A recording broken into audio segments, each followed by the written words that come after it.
श्री गणेशाय नमः। ज्येष्ठ देवताय नमः। जय कुल देवताय नमः। मेरा नाम आचार्य है दैनी। आज हम बात करेंगे अपने जीवन में मनुष्य इतना परेशान क्यों रहता है। कोई बीमारी से परेशान है, कोई गरीबी के कारण परेशान है, किसी के पास बहुत सारा धन है परंतु अनेकों प्रकार की बीमारी है तब भी परेशान है, और कोई बहुत ज़्यादा गरीबी है जिसके कारण वो परेशान है। तो हर मनुष्य चाहता है कि हमारे पास धन हो और कोई बीमारी ना हो, चाहे वो 15 साल का बच्चा है, चाहे वो 45 साल का आदमी है, हर कोई चाहता है कि हमारे पास धन हो और कोई बीमारी ना हो। तो यहाँ जानते कि किस देवी देवता के कारण यहाँ परेशानी आती है। तो यहाँ पे लिखा है मैंने, यहाँ परेशानी किस देवी देवता के कारण आती है। कोई भी आप समझ सकते हो, कोई भी देवी देवता परेशान नहीं करता मनुष्य को। उनके पास इतना समय नहीं है जो आपको परेशान करेंगे, उनको इतना ज़रूरत नहीं है जो आपको परेशान करेंगे। हालांकि इतना है कि जैसे कि आप कहीं मंदिर गए, तीर्थ गए, आपने वहाँ संकल्प ले लिया कि हे देवी देवता हमारी ये मनोकामना पूरी होगी तो हम आपके पास आएंगे, मंदिर में आएंगे। जो भी आपने संकल्प ले रखा चढ़ाने के लिए, अगर उसका आपका संकल्प पूरा हो गया, आप नहीं जाते हो, तो अब जाके आपको थोड़ा बहुत कष्ट आते हैं। अब बात करेंगे कि संपूर्ण रूप से किस देवी देवता के कारण यहाँ परेशानी आती है। तो यहाँ पे पितृ देवता हो गए। देवी देवता के कारण तो कुछ परेशानी नहीं आती, पितरों को भी देवी देवता का स्वरूप माना गया है, ठीक है। जैसे ब्रह्मा विष्णु महेश भी पितृ होते हैं। तो यहाँ पे मैंने लिखा हुआ है कि परेशानी आती है तो पितरों के कारण। पितृ समझते हो आप, आपके पूर्वज हो गए। जैसे अगर वो रुष्ट हो रहे तो हर क्षेत्र में परेशानी आएगी आपके परिवार में। जैसे कि कोई बच्चा वहाँ पढ़ने वाला होगा तो पढ़ाई क्षेत्र में भी परेशानी आएगी बच्चे को। सरकारी नौकरी की तैयारी कर रहे हैं तब भी आपको परेशानी आएगी। चाहे विवाह संबंधित आपकी बात चल रही हो तब भी आपको परेशानी आएगी। बात चलते चलते टूट जाएगी, रिश्ता टूट जाएगा।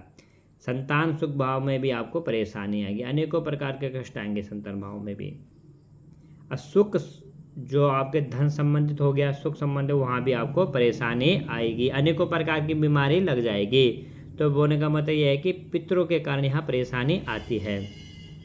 वही बात करेंगे, अगर आप पितरों की पूजा करते हो, उनकी आत्मा को शांति प्रदान करते हो, तो अगर वो आपके पितृ खुश है तो आपको हर क्षेत्र में आपको सफलता प्राप्त करवाएंगे। जैसे कि पढ़ाई से लेके, नौकरी से लेके, विवाह से लेके, संतान से लेके, सुख से लेके, अनेकों प्रकार की बीमारी भी वो समाप्त कर देंगे अगर आपके पितृ खुश हैं। वही बात करेंगे दोबारा हम कि एक नवग्रह देवता, जैसे कि नवग्रह देवता होते हैं, उनके कारण भी यहाँ परेशानी आती है।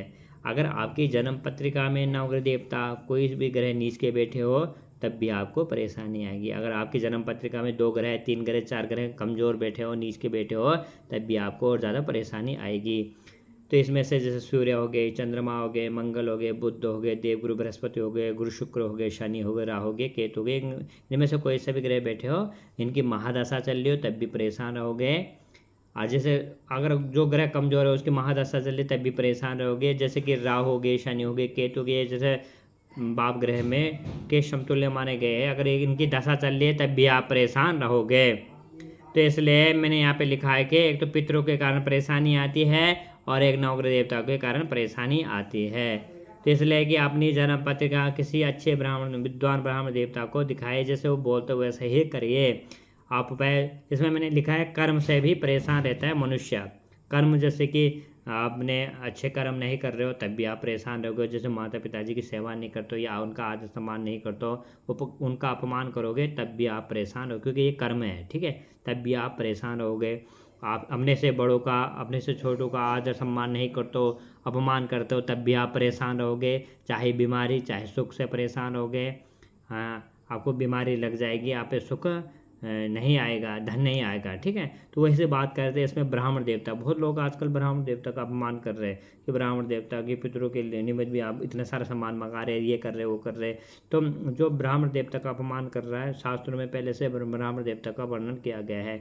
अब ब्राह्मण देवता अपना नहीं सबका भला चाहता है, चाहे वो पशु है, पक्षी है, जीव है, जंतु है, पेड़ है, पौधे है, सबका भला करता है। हर किसी को मनुष्य को बोलेंगे शनि आपकी महादशा चल रही तो पीपल के वृक्ष में जल चढ़ाए। पीपल के वृक्ष में क्या है, साक्षात अंग है, प्रकृति का अंग है, ठीक है, उसमें जल चढ़ाओगे तो कहीं ना कहीं आपका भला होगा।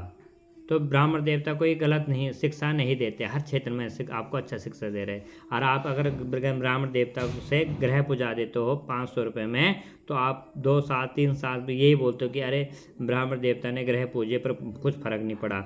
अब एक चीज़ बताएं मुझे, फ़र्क पड़ेगा ऐसा नहीं कि पड़ता है, धीरे धीरे पड़ता है, ठीक है। जैसे आपने, अब अगर ऐसा नहीं होता तो आपने 1 से पढ़कर 1 हो गया, 2 हो गया, 3 हो गया, ऐसे करके आप इंटर पढ़ते हो। उसके बाद भी कोई बीए करता है या बीएससी करता है, बीकॉम करता है, जो भी करता है 2 या 3 साल का कोर्स वो रहता है, ठीक है।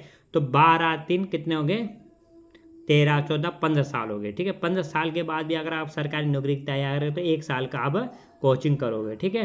1 साल की कोचिंग करोगे तो 16 साल तक आप लगातार पढ़ रहे हो। उसके बाद आपको सफलता मिलती है या असफलता प्राप्त होती है, ये चीज़ आप नोट कर सकते हो, ठीक है। तो इसलिए कि आप एक दिन अगर ब्राह्मण देवता की पूजा करोगे तो ये थोड़ी कि आप सरकारी नौकरी योग बन जाते। मेहनत आपने करनी है, मेहनत आपने करनी है, तो कर्म का भी रहता है, ठीक है। इसलिए ब्राह्मण देवता का अपमान ना करें, इससे देवगुरु बृहस्पति और गुरु शुक्र कमज़ोर हो जाते हैं। अगर आपके जन्म पत्रिका में ये दोनों ग्रह कमज़ोर है तो आपको जो आप अगर बुद्धि है, आप में ज्ञान है, तो वो भी क्षीण हो जाती है, कमज़ोर हो जाती है। और साथ में जो शुक्र ग्रह होते हैं वो धन के कारक होते हैं, धन के कारक होते हैं, तो वो भी आपसे धन छिन जाता है। और जब ये दोनों ग्रह कमज़ोर हो जाते हैं तो वहाँ पे शनिदेव हो गए, राहु देव हो, केतु देव, उनका प्रभाव ज़्यादा बढ़ जाता है, जिस कारण तुम्हें कष्ट आते हैं। इसलिए इस वीडियो को